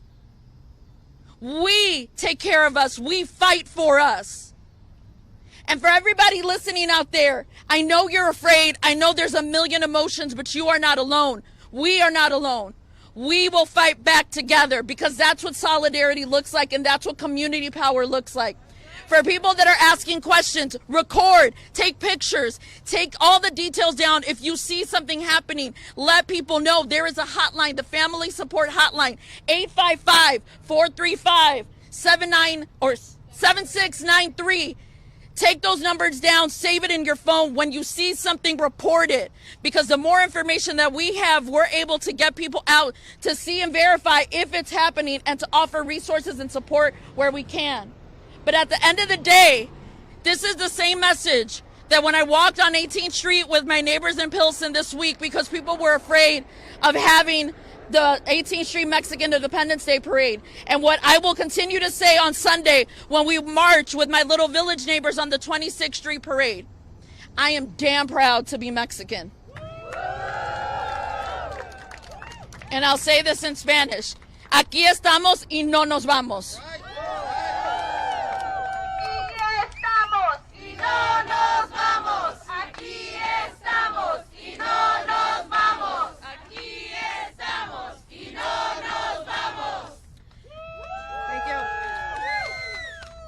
As you all know, the attacks that we have been seeing happening across the country have been also attacks that have impacted other communities.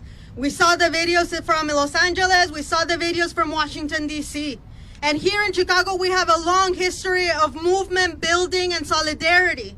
And so when we say we keep us safe, we also mean that we're going to keep this community safe and all other communities that are under attack. And so I want to welcome Itohan from the Black Voter Project.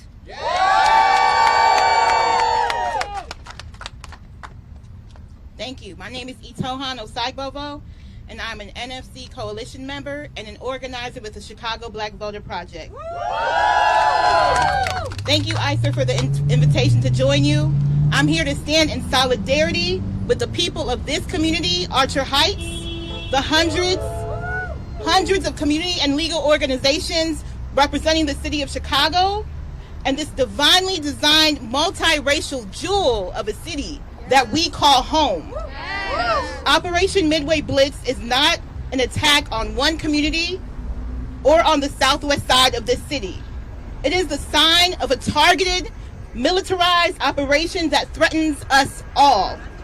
This disturbingly wicked and calculated assault on human dignity delights in ripping apart families, terrorizing hard-working people on their way to work, mocking religious belief by kidnapping people as they pray in their place of worship, and weaponizing familial love as they prey on parents and children on their way to school. Shame! I said shame! Shame! It is an embarrassment to be associated in any manner with the government committing these atrocities. We know from our allies in California and Washington, D.C. that the most vulnerable among us, the houseless, the economically disadvantaged, and Black and brown communities are next. Racist bias in immigration policies has caused Black migrants to be historically disproportionately deported and denied pathways to citizenship. My family knows that all too well. As a first-generation American, I can say that, Nigerian American. but it was my Black Baptist church on the west side of Chicago that taught me to organize. It was West Garfield Park that taught me advocacy and mutual aid. They taught me to care for everyone through food distributions, emergency housing, and financial support. Black American families are far too familiar with the racist dog whistles of right-wing extremists that seek to criminalize even our children at birth. Recently, the largest ICE detention in history targeted hard-working South Korean migrants at a Hyundai factory in Georgia.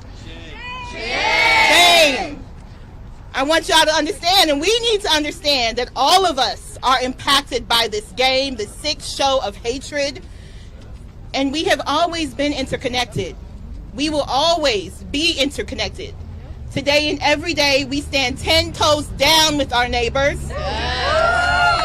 The parents of kids we grew up with, going to playgrounds, walking to corner stores, the family businesses that we love that keep our communities afloat. We build beloved community through solidarity, and we demand the same for our communities. Just like we have always resisted the oppression of Black Americans through organized, unrelenting devotion to collective progress, we will continue to fight for the investments in the public good that all of our communities deserve.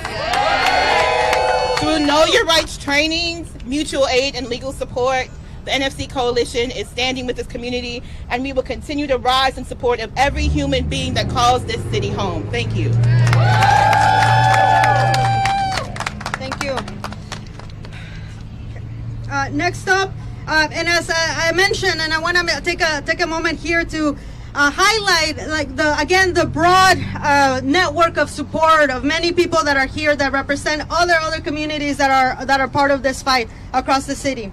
And we also know that one of the things that people will need, and the fight for people when they get arrested is usually, that's the start of the fight, right? When they get arrested, they have to go through the legal services. So I want to highlight our colleagues at the National Immigrant Justice Center, Cecilia, to come speak here to talk to us about the lines of recourse and other ways that legal agencies are supporting in this moment. All right. Hello, my name is Cecilia Mendoza, and I'm with the National Immigrant Justice Center.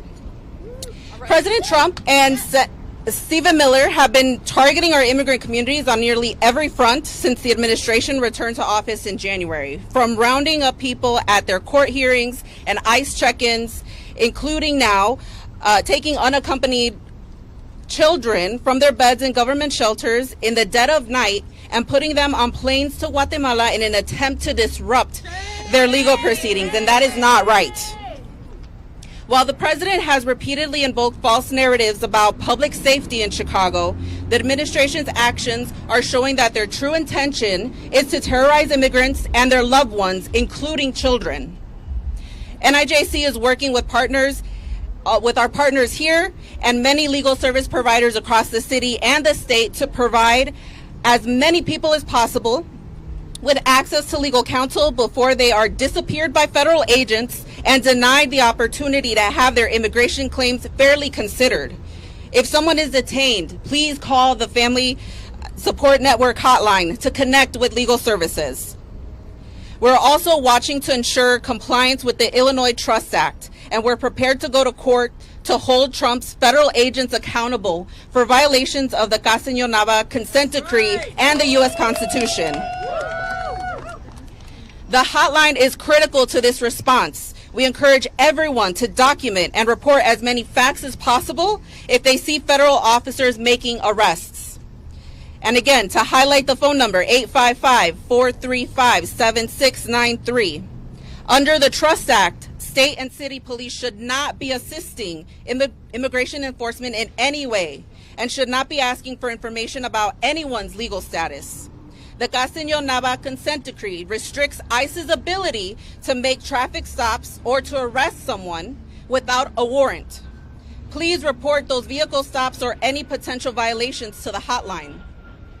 The truth is, this administration has eliminated many of the legal avenues available for people to be freed from detention once they're abducted by ICE. It is so important for our communities to work together right now to defend people from falling victim to unlawful arrests. Taking these violations to federal court may also be one of the last remaining remedies to get people out of detention under this regime. Thank you to all our allies and community members for continuing to come together quickly and doing the important work that shows we keep us safe. Thank you.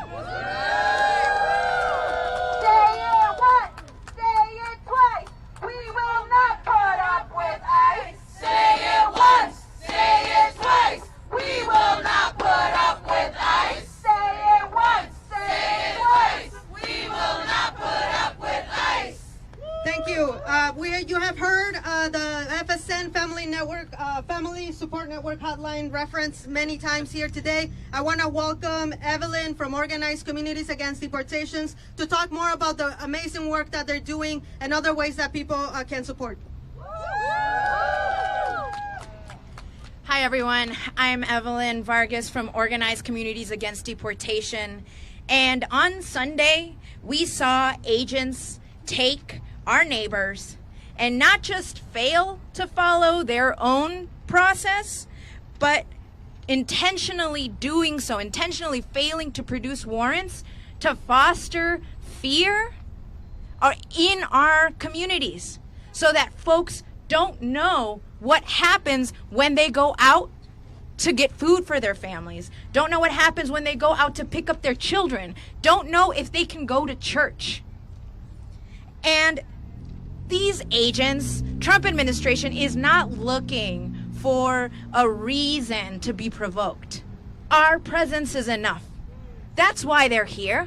They just are looking to abduct and cause fear. And we have known this. And we know that none of us deserves this.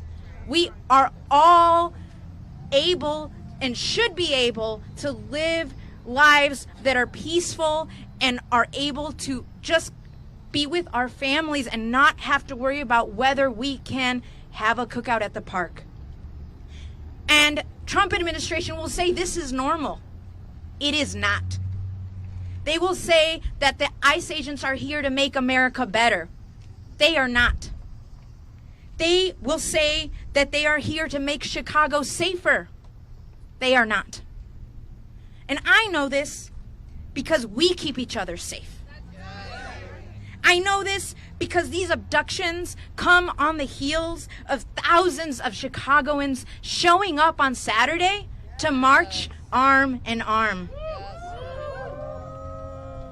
I know this because our community showed up this morning and again right now to condemn these abductions of our neighbors. I know it because it's our community. It's our members, our people that are answering the calls whenever someone calls to report that they have seen ICE. And that number is right here. Write it down. Take one of these green cards and call us. Call us so that ICE can't go and knock on doors without us knowing. Can't go and stop people in their cars without us hearing about it. Can't go and have lunch without us bothering them. We ought to know. We know a lot now. There's more of us than there are of them.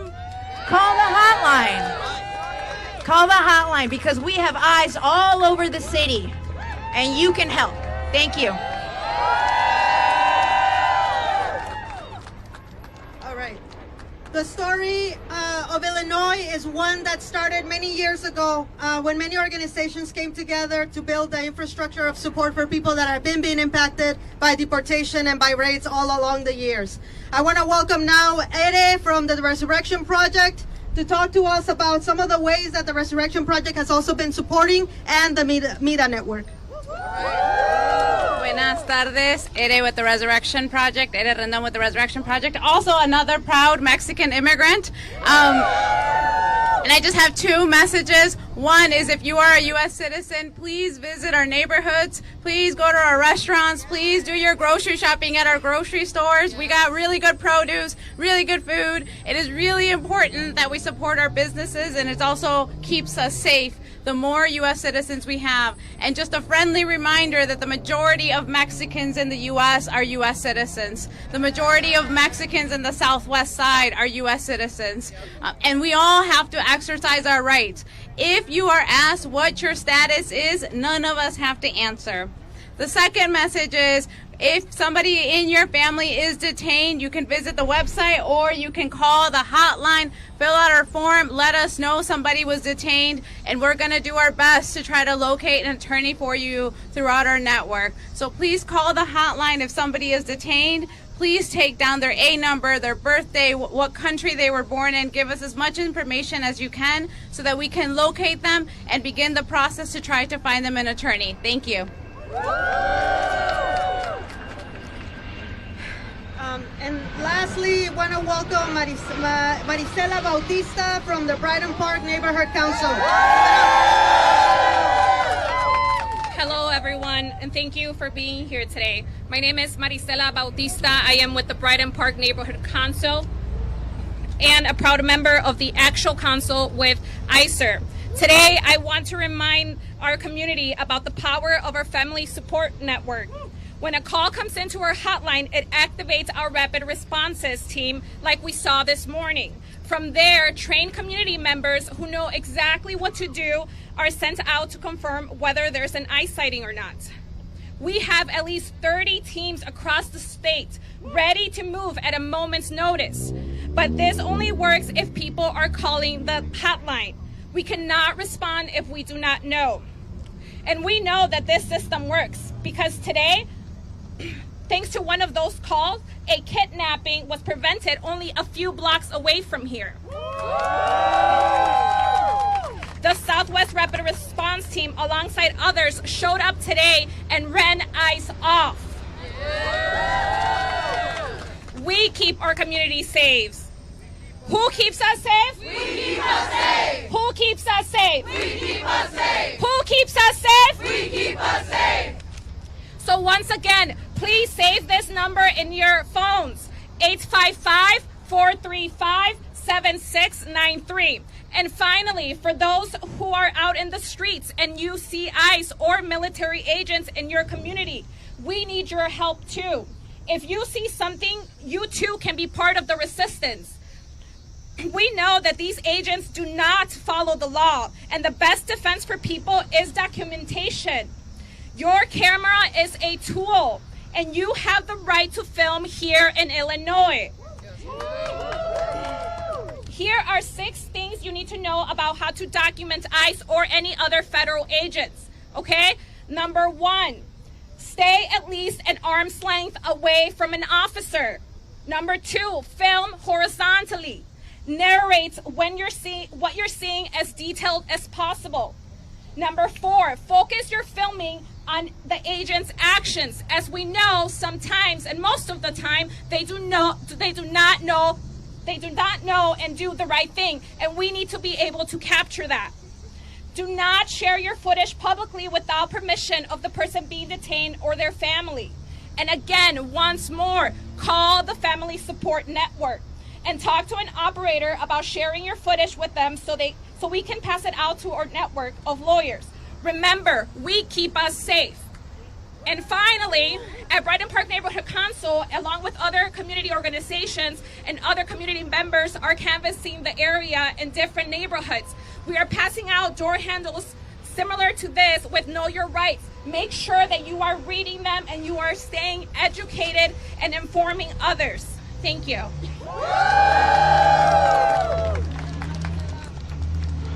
Thank you, everyone. That concludes the list of speakers for today. Can we hear a chant? Ni una más deportación. Ni una más deportación. Ni una más deportación. Ni una más deportación. Not one more deportation. Not one more deportation. Not one more deportation. Not one more deportation. Thank you, questions by the press, please come find us. Otherwise, I just want to let you know that we will be continuing our work with many of the partners here and keep our eyes on the volume of calls and reports that we are receiving. And we will have more information about what is transpiring in our communities. So let's keep our eyes on ICE and on the National Guard and on every occupation. Thank you. ¿Qué queremos? Justicia. ¿Cuándo? Ahora. ¿Qué queremos? Justicia. ¿Cuándo? Ahora. ¿Qué queremos? Justicia. ¿Cuándo? Ahora, ahora, ahora. ¿Cuándo? Ahora, ahora, ahora. Let's give it up.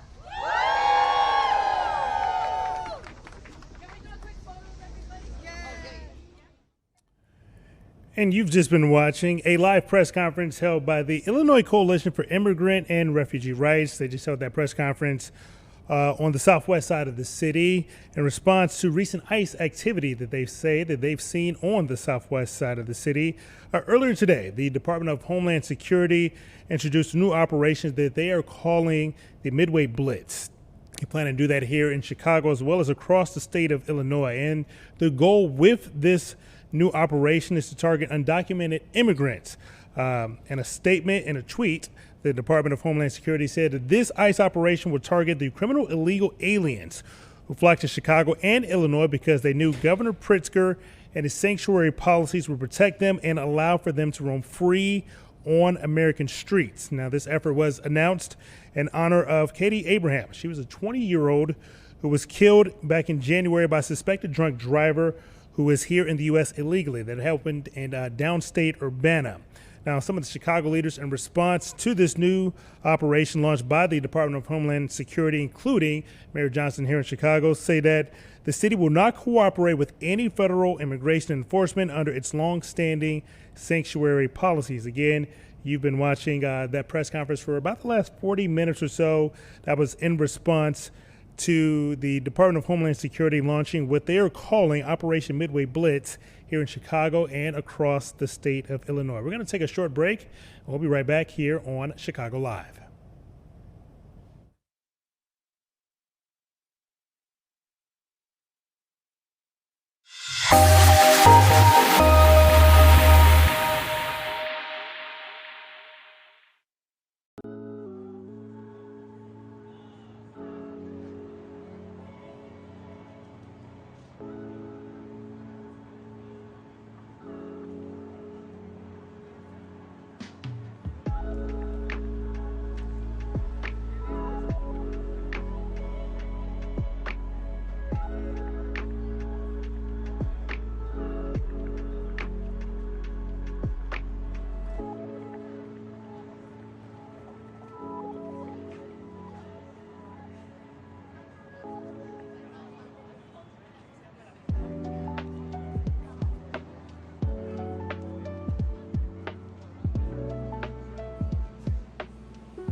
Welcome back to Chicago Live on this Monday edition. If you've been with us for most of this hour, we were showing you a press conference that was held by the Illinois Coalition for Immigrant and Refugee Rights. They were holding a press conference on the southwest side of the city in response to some ICE raids and ICE activity that they say that they've been seeing on that side of the city. That's going to do it for this edition of Chicago Live. Coming up tomorrow, we got another packed show for you. We're releasing some new Apple products, including the newest iPhone. So make sure you join us for that starting at 1 o'clock tomorrow. Thanks so much for joining us, and we'll see you right back here on Chicago Live tomorrow afternoon. Take it easy.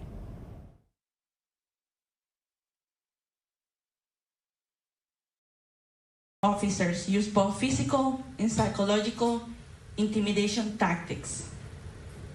These actions go beyond the workplace. Fathers, sons have been turned away from their family. We even had a case of a pregnant lady who had to hide to protect her future and the future of her baby.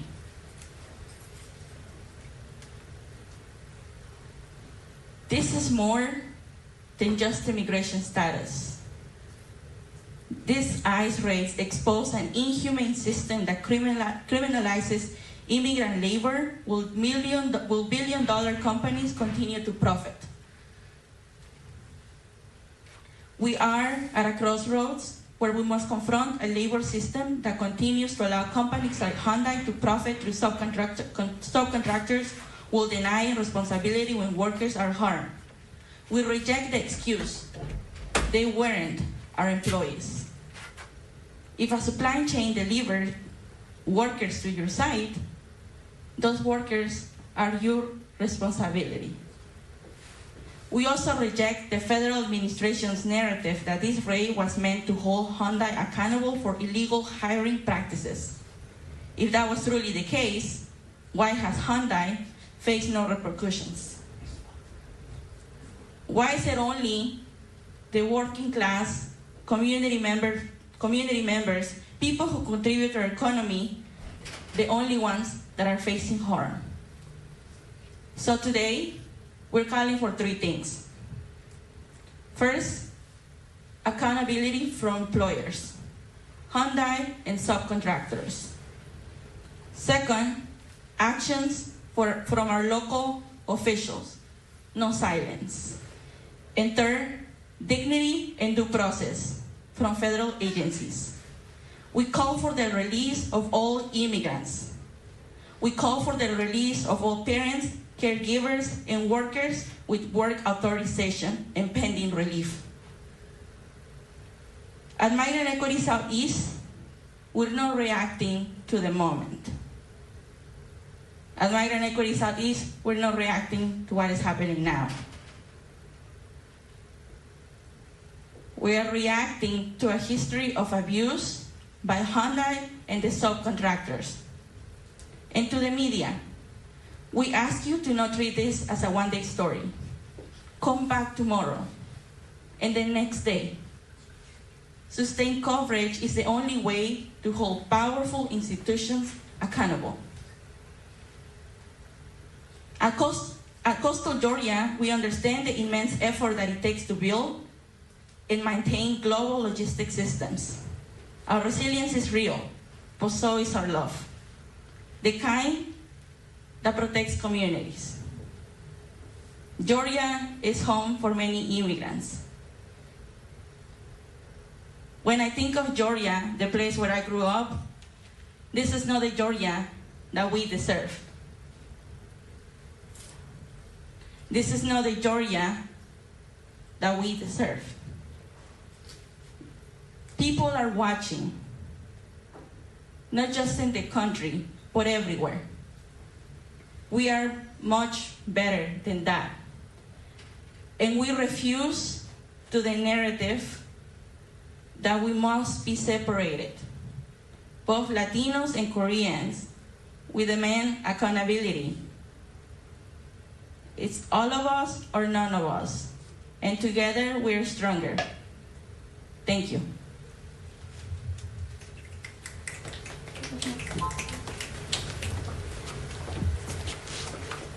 We're listening in here as advocates are discussing an immigration raid at a Georgia plant. But I also wanted to share this live look with you as we continue to follow all angles of this story.